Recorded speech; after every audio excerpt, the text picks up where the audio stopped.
పొద్దున్న లేస్తే దోసుకున్నాడు మళ్ళీ మేయర్ అభ్యర్థి ఎట్లా పెట్టిందండి? ఇలా రోజు దొరకలే అవన్నా, ఇలా వేరే వాళ్ళు దొరకలే. వీళ్ళకి 8.5 కోట్లు బకాయిలు శటకోపం పెట్టి నిజామాబాద్ ప్రజలకి పంగనామాలు పెట్టిన ఆయన తీసుకొచ్చి మేయర్ పదవి వేస్తారట. మళ్ళీ ఆ పెద్ద మనిషి నాకు మా అంకులే. ఆ పెద్ద నేను అంటేనే అనుకుంటూనే ఉన్నా, రియాక్ట్ కాక అంకుల్ అనుకుంటూనే ఉన్నా. అయిండు ఆయన పాపం మాట్లాడరాక. మేము బకాయిలు ఎవరికి లేము, మున్సిపాలిటీ మాకు బకాయిలు ఉన్నది, మాకు వాళ్ళు వాపస్ కడతామని అభయం ఇస్తేనే నేను కట్టినను అని అన్నాడు. మీరు కరెంటు బిల్లులు కడతారు, వాపస్ వస్తాయని కడతారా అండి? నల్లా నీళ్లు బిల్లు కడతారు, నల్లా బిల్లులు కడతారు, వాపస్ వస్తాయని కడతారా? మున్సిపాలిటీ కట్టినవి వాపస్ వస్తాయా? ఆస్తి పన్ను కట్టింది వాపస్ వస్తుందా?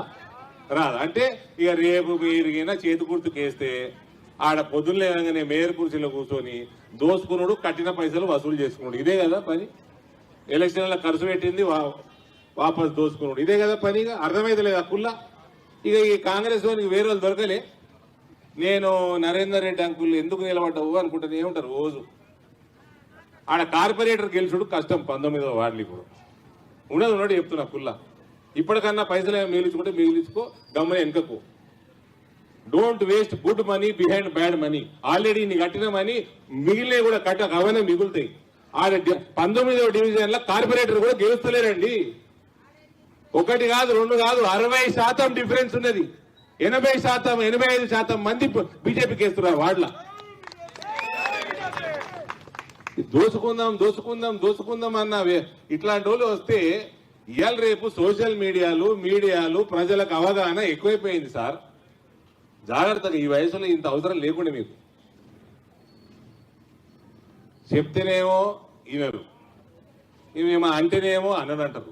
ఏం చేయాలి సార్? పెద్ద మనుషులు మీరు ఎప్పుడు చేయాలి? మళ్ళీ అంటేనేమో అననంటారు. ఆ పొట్టోడు నిన్న వచ్చి గమనం పోతే అయిపోవు. స్మార్ట్ సిటీ చేయలేదు, ఎందుకు చేయలేదు చెప్తే ఇప్పుడు. మళ్ళా ఆ పొట్టోడు నిన్న వచ్చి ఈ మధ్య ఎంత కొవ్వు ఎక్కువైపోయిందంటే పైసలు మింగినాక కొట్లాడి పైకి వచ్చిండు, కష్టపడి పైకి వచ్చిండని భారతీయ జనతా పార్టీ ప్రభుత్వంలో రాకపోతే పోయిన నా మిత్రుడు ఉండని, ముఖ్యమంత్రి ఉండని, 10 కాలాలు ఉండని అనుకున్నటువంటి నేను మసాలా మీడియాలో కూడా అన్నా. వచ్చి బీజేపీ టీఆర్ఎస్ సంబంధం ఫెవికాల్ సంబంధం అన్నాడు. ఓకే, ఆడదాకా సరే, నువ్వేదో అనుకుంటున్నావు, ఓకే. వాణి వీణా సంబంధం అన్నాడు. అట్లా అంటారా అండి? వీణా వాణి ఎవరో తెలియదా? ఒక దేహం 2 తలలతో పుట్టిండి 22 సంవత్సరాల నుంచి కష్టపడి బతుకు ఇవాళ బీకామ్లు చదివి సీఏలకు ప్రిపేర్ అవుతున్నారు తెలుగు వాళ్ళు అమ్మాయిలు. వాళ్ళకి నీకు చేతనే అయితే సర్జరీ చేపి అమెరికాకి వెళ్ళి ఆస్ట్రేలియా దాకా ప్రతి డాక్టర్ ట్రై చేసిండు. ఈ సర్జరీ చేస్తే వాళ్ళు బతకరని వదిలేసిండు. వాళ్ళు అట్లనే బతుకుతున్నారు. వాళ్ళ మీద కూడా నువ్వు మానవత్వం లేకుండా మాట్లాడతావా? నువ్వు మనిషివేనా? నువ్వు అవినీతి చేస్తావు, అక్రమాలు చేస్తావు, దౌర్జన్యం చేస్తావు, అన్యాయం చేస్తావు, మానవత్వం లేకుండా కూడా మాట్లాడతావా? గాలేనా నీకు దొరికింది జోకులు చేస్తే? నెంబర్ 1 ఫాల్తూ ముఖ్యమంత్రి కూడా అంటే కేసీఆర్ గారి కంటే ఫాల్తూ తయారయ్యాడు. కేసీఆర్ లాంటి వాళ్ళని, కల్వకుంట్ల లాంటి కుటుంబాన్ని కాపాడేటోడు ఎట్టి పరిస్థితుల్లో ముఖ్యమంత్రికి అనర్హుడు. డబ్బు, పొగురు, కొవ్వు విపరీతంగా పెరిగిపోయినాయి పొట్టోనికి. కనీసం చదువుకోలేదురా బాబు, నువ్వు తెలుసు మాకు నువ్వు చదువుకోలేదు. క్యూన్యూస్ పేరు చెప్పి ఎవరైనా వసూళ్లకు, అక్రమాలకు, బెదిరింపులకు గురి చేసిన క్యూన్యూస్కి సమాచారం ఇవ్వండి. క్యూన్యూస్ ఎప్పుడూ ఇలాంటి చర్యలకు పాల్పడదు, ప్రోత్సహించదు. క్యూన్యూస్ ఎల్లప్పుడూ ప్రజా గొంతుకగా ప్రజల సమస్యల కోసం నిరంతరం పోరాడుతుంది.